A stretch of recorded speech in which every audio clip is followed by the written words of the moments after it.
Dear students, this is Praveen Kumar Agrawal from Management Department. Welcomes you in my today's lecture of Principles of Economics.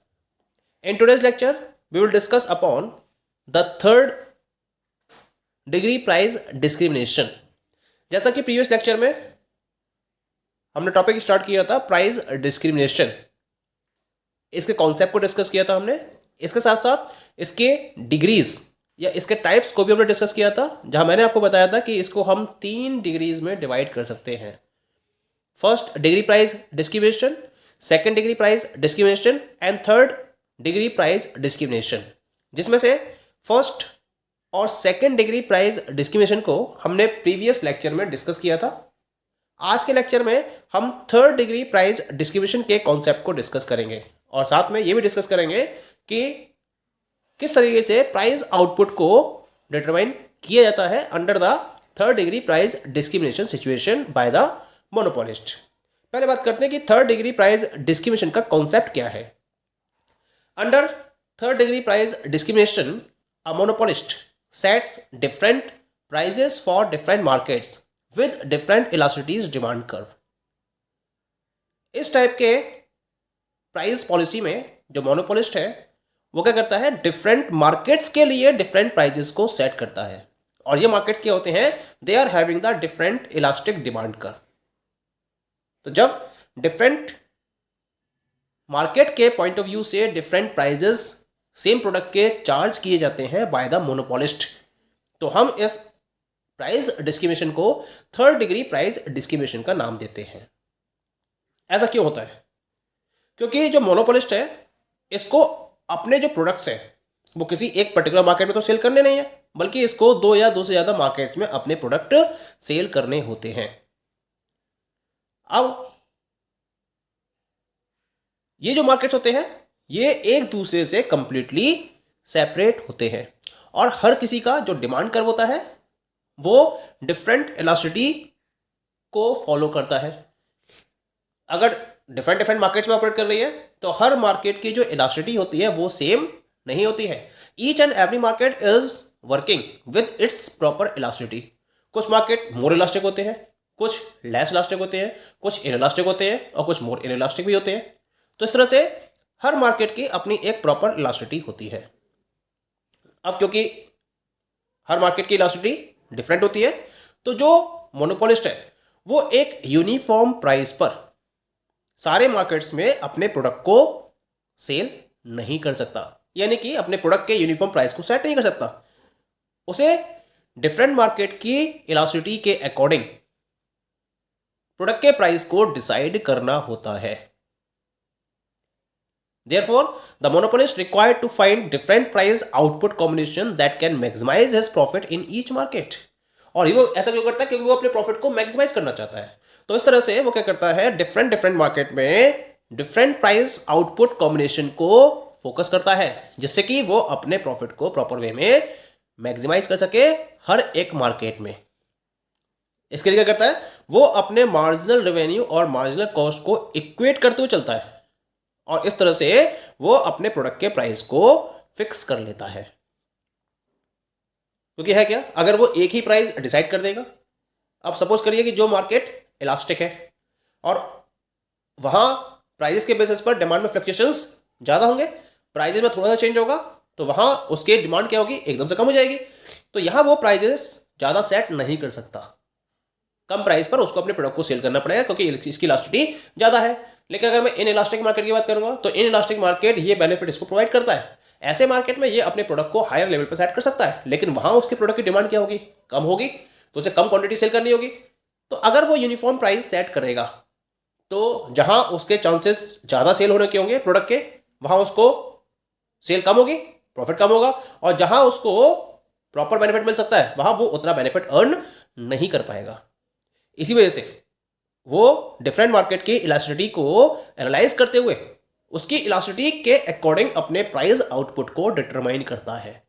तो हम इस price discrimination को third degree price discrimination की category में रखते हैं। Okay, इसको हम एक एग्जाम्पल के बेसिस पर और अच्छी तरीके से समझ सकते हैं। क्या है ये एग्जाम्पल? सपोज करिए कि जो मोनोपोलिस्ट है वो दो सब मार्केट्स में डिवाइड कर रहा है, यानी कि वो अपने कंप्लीट मार्केट को 2 सब मार्केट्स में डिवाइड कर लेता है। हम इजीनेस के लिए इसको सपोज कर लेते हैं, एक है सब मार्केट ए और दूसरा है sub market B. Sub market A plus sub market B is forming the total market.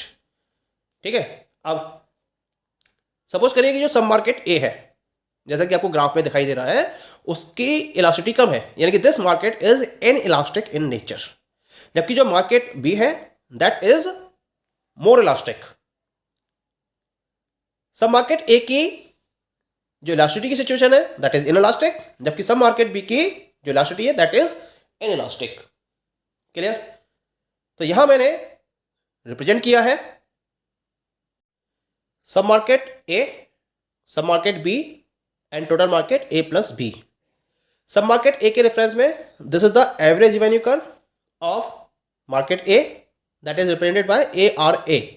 This is the marginal revenue curve of market A represented by M R A. Clear? Now sub market B ये कैसा है? This is more elastic. More elastic है तो this का the average revenue curve is A R B. This one is the average revenue curve of market B. This is the marginal revenue curve of market B, MRB. Clear? Now, इन दोनों सब market के average revenue और marginal revenue curve के basis पर हम total market के combined marginal revenue को calculate करेंगे। तो यहां देखिए, इस पॉइंट से लेकर इस पॉइंट तक, यानी कि यहां तक ये कर्व तो इस तरह से रन करेगा और इसके बाद ये कर्व कैसा जाएगा? इलास्टिक हो जाएगा। यानी कि अगर मैं यहां से बात करूंगा, the curve is inelastic up to that point and after this point the curve become elastic। जो आपको दिखाई दे रहा है यहाँ पर ना, तो इस तरह से हमें टोटल मार्केट का कंबाइंड मार्जिनल रेवेन्यू कर्व मिल जाता है। That condition is clear. Now condition क्या है इक्विलिब्रियम की? Marginal revenue must be equal to marginal cost. इसका मतलब हमें फर्म के मार्जिनल कॉस्ट की रिक्वायरमेंट होगी। तो this is the marginal cost curve of the firm, जिसको मैंने एमसी से रिप्रेजेंट किया है। Clear? Now, this marginal cost curve and combined marginal revenue curve are intersecting at the point E. This point E is known as the equilibrium point of the total market. ये तो जो equilibrium point आया वो total market का आया, लेकिन अब हमें क्या चाहिए? मार्केट A और मार्केट B दोनों का equilibrium point चाहिए। इसके लिए हम क्या करते हैं? इस पॉइंट से x एक्सिस के पैरेलल एक लाइन को ड्रॉ कर देते हैं। ये डॉटेड में मैंने रिप्रेजेंट किया। ये डॉटेड लाइन क्या करती है? सब मार्केट B के मार्जिनल रेवेन्यू कर्व को E2 पॉइंट पर और सब मार्केट ए के मार्जिनल रेवेन्यू कर्व को E1 पॉइंट पर इंटरसेक्ट करती है। तो E1 तो हो गया मार्केट ए का इक्विलिब्रियम पॉइंट और E2 हो गया मार्केट बी का इक्विलिब्रियम पॉइंट। क्लियर? अब क्या करना है? E1 पॉइंट से मैंने एक परपेंडिकुलर ड्रॉ करा है, दैट इज MQA, जो ARA कर्व को M पॉइंट पर टच कर रहा है। ठीक है, और इस तरह से मैंने E2 से एक परपेंडिकुलर ड्रॉ करा NQB, जो मार्केट बी के एवरेज रेवेन्यू कर्व को N पॉइंट पर टच कर रही है या N पॉइंट पर कनेक्ट कर रही है। ठीक है, अब यहां देखते हैं मार्केट ए में इस M पॉइंट के करस्पॉन्डिंग मैंने एक परपेंडिकुलर ड्रॉ करा है बाई एक्सिस पर। The point is PA। इसका मतलब MQA ये क्या हो गया? फर्म का एवरेज रेवेन्यू या प्राइस पर यूनिट हो गया, और ये किसके बराबर है? OPA के बराबर। इसका मतलब जो फर्म का प्राइस पर यूनिट है वो कितना हो गया? That is equal to OPA। Clear हो गया? और इसका करस्पॉन्डिंग जो इक्विलिब्रियम आउटपुट है वो कितना हो गया मार्केट ए का? OQA। ठीक है, एज मार्केट बी की बात करते हैं। मार्केट बी का जो एवरेज रेवेन्यू है या प्राइस पर यूनिट है वो कितना हो गया? NQB and this is equal to OPB, और इसका इक्विलिब्रियम आउटपुट कितना है? That is equal to OQB। Market A कैसा है? इनइलास्टिक है। तो इनइलास्टिक मार्केट में आउटपुट रहता है कम, लेकिन उसके प्राइस क्या होते हैं? ज़्यादा प्राइस पर वो कम आउटपुट को सेल करने की पोजीशन में होता है इनइलास्टिक मार्केट में। That you are looking in this diagram. ऐसे ही सब मार्केट बी की बात करेंगे, ये कैसा है? इलास्टिक। तो यहाँ प्राइसेस क्या होंगे? कम। यहाँ पर जो मोनोपोलिस्ट है वो कम प्राइस पर ज़्यादा क्वांटिटी को सेल करेगा। यहाँ डिमांड कितनी है? OQB, और OQB क्या है? OQA से ज़्यादा है। OQA और OQB का जो समेशन होगा वो किसके बराबर होगा? It will be equal to OQ। Point clear हो गया? तो इस तरीके से जो मोनोपोलिस्ट है वो डिफरेंट डिफरेंट मार्केट्स में उनकी इलास्टिसिटी के अकॉर्डिंग क्या करता है, प्राइस को डिसाइड करता है और आउटपुट को भी डिसाइड करता है. तो this is known as the price output determination in discriminating monopoly with different markets. तो यहाँ मैंने इसकी एक शॉर्ट एनालिसिस भी रिप्रेजेंट करी है और इस शॉर्ट एनालिसिस में मैंने कंप्लीटली रिप्रेजेंट करा है कि क्या क्या हमारे पास कंक्लूजन निकल कर आया. जैसे सब मार्केट ए की बात करेंगे तो सब मार्केट ए में जो इक्विलिब्रियम प्राइस पर यूनिट है that is equal to OPA और जो इक्विलिब्रियम आउटपुट है that is equal to OQA. इसी तरीके से सब मार्केट बी में जो इक्विलिब्रियम प्राइस पर यूनिट है that is equal to OPB और जो इक्विलिब्रियम आउटपुट है that is equal to OQB. You are looking here OPB and OQB. अगर मैं इस आउटपुट टोटल मार्केट की बात करूंगा ओक्यू की then it is equal to OQA plus OQB, यानी कि total output of the market is equal to total output of market A plus total output of market B. तो इस तरीके से हम क्या कर सकते हैं, डिफरेंट मार्केट सिचुएशन में उनकी इलास्टिसिटी के अकॉर्डिंग डिफरेंट प्राइस आउटपुट को डिटरमाइन कर सकते हैं. So this is known as the third degree price discrimination. So that will be more clear to you. Market में मोनोपोलिस्ट क्या करता है, इसी पर्टिकुलर प्रैक्टिसेस को मैक्सिमम वे में फॉलो करता है. फर्स्ट क्लास या फर्स्ट डिग्री जो प्राइस डिस्क्रिमिनेशन मैंने आपसे डिस्कस किया था उसको प्रैक्टिकली फॉलो नहीं किया जाता है.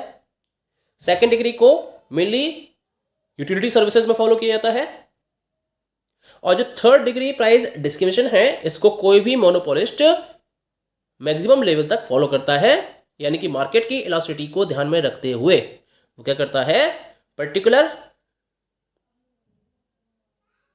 प्रोडक्ट के सेम प्रोडक्ट के डिफरेंट डिफरेंट प्राइजेस को चार्ज करता है. यानी कि अगर मार्केट इनइलास्टिक है तब तो वो प्राइजेस ज़्यादा चार्ज कर सकता है, लेकिन अगर मार्केट इलास्टिक है तो उसको कम प्राइजेस ही चार्ज करने पड़ेंगे.